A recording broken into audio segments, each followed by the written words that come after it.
வணக்கம்.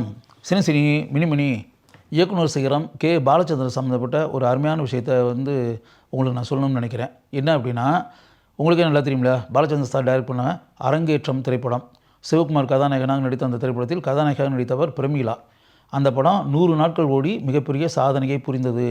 ஒரு விலை மாதுவை மையமாக வைத்து எடுக்கப்பட்டிருந்த திரைப்படம் அரங்கேற்றம். ஒரு குடும்பத்தை காப்பாற்ற வேண்டும் என்பதற்காக அந்த குடும்பத்தில் மூத்த மகளாக பிறந்த ஒரு பெண் எந்த அளவிற்கு தன்னுடைய உடலை விற்று அதன் மூலம் கிடைக்கக்கூடிய பணத்தை அனுப்பி வைத்து தன்னுடைய அந்த முழு குடும்பத்தையும் காப்பாற்றுகிறாள். தன்னுடைய தந்தை, தன்னுடைய தாய், தன்னுடைய தம்பி, தன்னுடைய தங்கைகள் அனைவரையும் அவள் எப்படி காப்பாற்றுகிறாள் என்பதை பாலச்சந்தர் மிகவும் அருமையான காட்சிகளுடன் அந்த திரைப்படத்தை இயக்கியிருந்தார். அந்த திரைப்படத்தை பார்க்கும்போது நமக்கு அந்த திரைப்படத்தின் கதாநாயகியாக நடித்த பிரமீளாவின் மீது அளவற்ற அன்பும் பாசமும் பரிதாப உணர்ச்சியும் உண்டானது. இந்த அளவிற்கு ஒரு குடும்பத்திற்காக பாடுபடக்கூடிய ஒரு மெழுகுவர்த்தியா அவள் என்ற எண்ணம் நமக்கு உண்டானது. தன்னுடைய தம்பியை படிக்க வைப்பதற்காக, தன்னுடைய தங்கைக்கு ஒரு அருமையான வாழ்க்கையை உண்டாக்கி தருவதற்காக, இன்னொரு தங்கையை மிகப்பெரிய பாடகியாக ஆக்க வேண்டும் என்ற எண்ணத்தை செயல் வடிவில் காட்டுவதற்காக எந்த அளவிற்கு அந்த குடும்பத்திற்காக அவள் உழைத்து நினைத்து பார்க்க முடியாத தியாக சின்னமாக இருக்கிறாள் என்பதை அந்த திரைப்படத்தின் அனைத்து காட்சிகளிலும் நாம் பார்த்தோம். இத்தனை வருடங்களுக்கு பிறகு கூட அரங்கேற்றம் என்ற பாலச்சந்தர் இயக்கிய அந்த திரைப்படத்தை மனதில் நாம் நினைத்து பார்த்தோம் என்றால் அந்த பிரமீளாவை நம்மால் மறக்கவே முடியாது. அந்த பெண்ணின் தந்தையாக வரக்கூடிய எஸ்வி சுப்பையா எந்த அளவிற்கு அருமையாக நடித்திருந்தார் என்பதை நாம் பார்த்தோம். அம்மாவாக நடித்த எம்என் ராஜம் எந்த அளவிற்கு ஆழமாக நடித்தார் என்பதையும் நாம் பார்த்தோம். தங்கைகளாக வரக்கூடிய ஜெயசித்ரா, ஜெயசுதா எந்த அளவிற்கு அந்த கதாபாத்திரமாகவே அந்த திரைப்படத்தில் வாழ்ந்தார்கள் என்பதையும் பார்த்தோம். ஒரு விலை மாதுவிற்கு வாழ்க்கை தரக்கூடிய உயர்ந்த கதாபாத்திரத்தில் சிவகுமார் நடித்திருந்ததை பார்த்து நாம் மிகவும் சந்தோஷத்தில் திளைத்தோம்.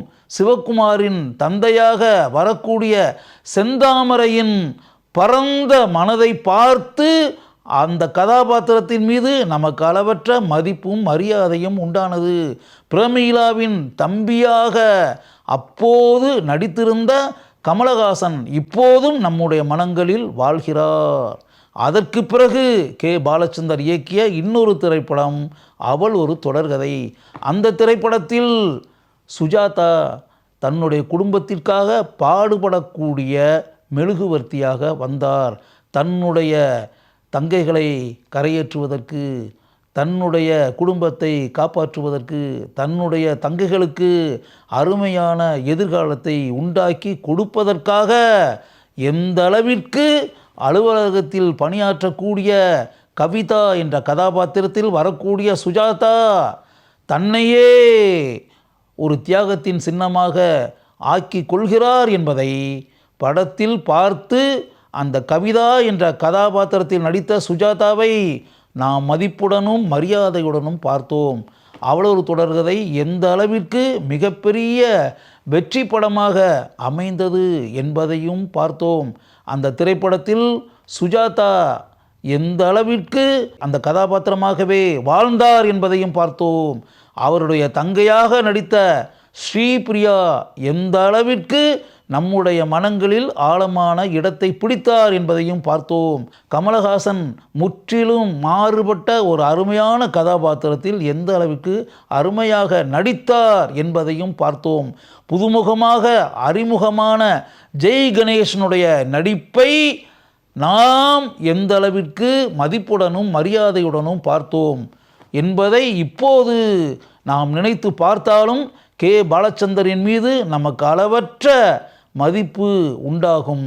தெய்வம் தந்த வீடு வீதி இருக்க என்ற அந்த பாடலை நினைக்கும்போது நமக்கு அவளொரு தொடர்கதை திரைப்படம் கட்டாயம் ஞாபகத்தில் வந்து கொண்டே இருக்கும். கடவுள் அமைத்து வைத்த மேடை என்று கமலஹாசன் நடிக்கக்கூடிய அந்த பாடல் காட்சி இருக்கிறதே, அந்த காட்சியை நம்மால் மறக்க முடியுமா? கண்ணிலே என்ன உண்டு கண்கள் தான் அறியும் என்ற அந்த பாடல் காட்சி படமாக்கப்பட்ட விதம் இருக்கிறதே, அதை நம்மால் மறக்க முடியுமா? முழு குடும்பத்தையும் காப்பாற்றுவதற்காக படம் முழுக்க கவிதா கதாபாத்திரத்தில் வரக்கூடிய சுஜாதா எந்த அளவிற்கு கஷ்டப்படுகிறார் என்பதை பார்க்கும்போது நம் கண்களில் அரும்பிய கண்ணீரை நம்மால் அடக்கவே முடியவில்லை என்பதுதான் உண்மை. அதற்கு பிறகு கே பாலச்சந்தர் இயக்கிய இன்னொரு திரைப்படம் மனதில் உறுதி வேண்டும். அந்த திரைப்படத்தின் கதாநாயகியாக நடித்தவர் சுஹாசினி. நர்ஸு கதாபாத்திரத்தில் அவர் நடித்திருந்தார். தன் குடும்பத்தை காப்பாற்றுவதற்காக நர்ஸ் கதாபாத்திரத்தில் நடித்திருந்த சுஹாசினி எப்படி மெழுகுவர்த்தியாக படத்தில் இருக்கிறார் என்பதை அனைத்து காட்சிகளிலும் பார்த்தோம். அந்த கதாபாத்திரத்திற்காக நாம் கண்ணீர் சிந்தினோம். அந்த திரைப்படத்தில் ஒரு அருமையான கதாபாத்திரத்தில் நடித்திருந்த எஸ்பி பாலசுப்ரமணியத்தை நம்மால் என்றைக்காவது மறக்க முடியுமா? மறக்கவே முடியாத அற்புத கதாபாத்திரம் அது. மனதில் உறுதி வேண்டும் திரைப்படம் திரைக்கு வந்து எத்தனையோ வருடங்கள் ஆகிவிட்டன.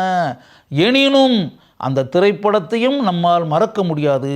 அந்த திரைப்படத்தின் கதாநாயகியாக நடித்த சுஹாசினியையும் நம்மால் சிறிது கூட மறக்கவே முடியாது. குடும்பத்திற்காக தியாகம் செய்யக்கூடிய 3 பெண்களின் கதைகளை மையமாக வைத்து எடுக்கப்பட்ட திரைப்படங்கள் அரங்கேற்றம், அவளொரு தொடர்கதை, மனதில் உறுதி வேண்டும். இன்னும் எத்தனை வருடங்கள் ஆனாலும் இந்த 3 திரைப்படங்களும் கே பாலச்சந்தரின் பெயரை மிகப்பெரிய அளவில் கூறிக்கொண்டே இருக்கும்.